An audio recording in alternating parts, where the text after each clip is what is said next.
নদিয়ার দিকে, কারণ নদিয়ার স্কুলের ছাদে বিস্ফোরণের ঘটনা। হ্যাঁ, স্কুলের ছাদে একটা বোমা পড়ে এবং পড়ুয়াদের ছুটি হয়ে যাওয়ায় রক্ষা। যে ছবি আপনাদের দেখাচ্ছি, কল্যাণীর ঘোড়াগাছা মাধ্যমিক শিক্ষা কেন্দ্রের ছবি আপনারা দেখছেন, এবং যা জানা যাচ্ছে যে পাশের মাঠেই নাকি তৃণমূলের সভা হওয়ার কথা ছিল, কিন্তু এই স্কুলের ছাদে বিস্ফোরণের ঘটনা ঘটলো কিভাবে? অনেকগুলো প্রশ্ন ইতিমধ্যেই ঘোরাফেরা করছে। যে ছবি আপনাদের দেখাচ্ছি, এ ছবি ঘোড়াগাছা মাধ্যমিক শিক্ষা কেন্দ্রের। আরো বিস্তারিত জানার চেষ্টা করব, রঞ্জিত রয়েছে আমার সঙ্গে। রঞ্জিত, অনেকগুলো প্রশ্ন। এক তো বড় বিপদ ঘটতে পারতো, পড়ুয়াদের ছুটি হয়ে যাওয়ায় রক্ষা পাওয়া গেছে, অন্যদিকে এই স্কুলের পাশের মাঠে তৃণমূলের সভা হওয়ার কথা। একেবারে যে ঘটনা ঘটেছে, সেই সময় স্কুলে পড়ুয়ারা না থাকলেও স্কুলের শিক্ষকরা কিন্তু তারা ছিলেন এবং সেই সময় ঘটনাটি ঘটে। এটা প্রশ্ন উঠছে যে স্কুলের ছাদে সেখানে বোমা মজুত করলো কে বা কারা, এটা নিয়ে কিন্তু প্রশ্ন ঘোরাফেরা করছে। পাশাপাশি স্কুল মাঠে আজ বিকেলেই এখানে একটি জনসভা করার কথা, নির্বাচনী সভা করার কথা রয়েছে তৃণমূল কংগ্রেস প্রার্থীর, সেখানে যোগদান সভাও রয়েছে। যা নিয়ে প্রশ্ন উঠছে, তাহলে কি এইটা কোনো রাজনৈতিক বিষয়? সবটাই খতিয়ে দেখছে পুলিশ। ইতিমধ্যেই ঘটনাস্থলে ছুটে আসে নির্বাচনী অবজারভার যে বিধানসভাকে দায়িত্বে রয়েছেন, এর পাশাপাশি পুলিশ আধিকারিকরা ছুটে আসেন, জেলা পুলিশ সুপার ছুটে আসেন। ইতিমধ্যেই বোম স্কোয়াডকে নিয়ে আসা হয়েছে। আরেকটি বোমা সেখানে তাদের মধ্যে মজুদ রয়েছে, সেটি উদ্ধার করার চেষ্টা করা হচ্ছে। তবে একেবারে প্রশ্ন উঠছে, স্কুলের যে বাউন্ডারি রয়েছে সেখানে ঢুকে স্কুলের ছাদের মধ্যে বোমা মজুদ এবং সেই একটি বোমা বিস্ফোরণ হয়েছে, আরেকটি বোমা মজুদ রয়েছে। ফলে স্কুল চলাকালীন যদি ঘটনা ঘটতো, সেক্ষেত্রে বড় ঘটনা ঘটতে পারতো। পুলিশ তদন্ত শুরু করেছে, ইতিমধ্যে পুলিশ জানিয়েছেন যে আশেপাশে যে সমস্ত জানবো যে তদন্তে কি উঠে আসছে, কিন্তু সঙ্গে থাকো প্রধান শিক্ষক, তিনি কি বলছেন একটু দেখি।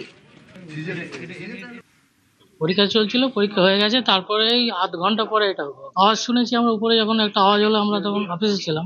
আওয়াজ শুনে বেরিয়ে এসে দেখি এই সমস্ত জালের কাটিয়ে এটা সেটা পড়ে আছে। বোম ছাড়া কি হবে, গন্ধ, একটা দুর্গন্ধ বেরোচ্ছে। না, বাচ্চারা ছিল না।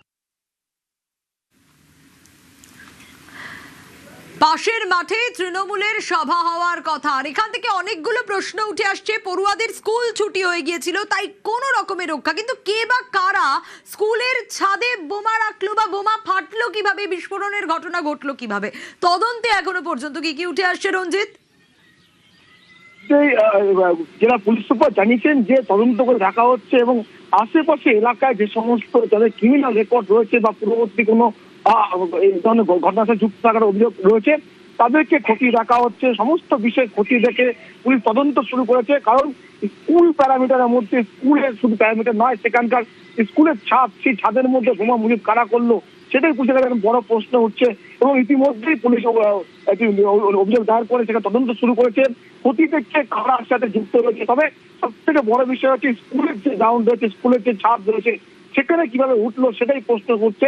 তবে ড্রোন উড়িয়ে আরো আশেপাশে এলাকা দেখা হচ্ছে আরো কোথাও কোনো বোমা মজুদ রয়েছে কিনা। তবে পুলিশ এখনো পর্যন্ত কাউকে গ্রেপ্তার করতে পারেনি, তবে তদন্ত শুরু করেছে। আরেকটি যে বোমা মজুদ রয়েছে সেটিকে উদ্ধার করার চেষ্টা করার জন্য বোম স্কোয়াডকে নিয়ে আসা হয়েছে। বেশ রঞ্জিত, আমরা দেখতে পাচ্ছি ড্রোন উড়িয়ে বোমার খোঁজ করা হচ্ছে।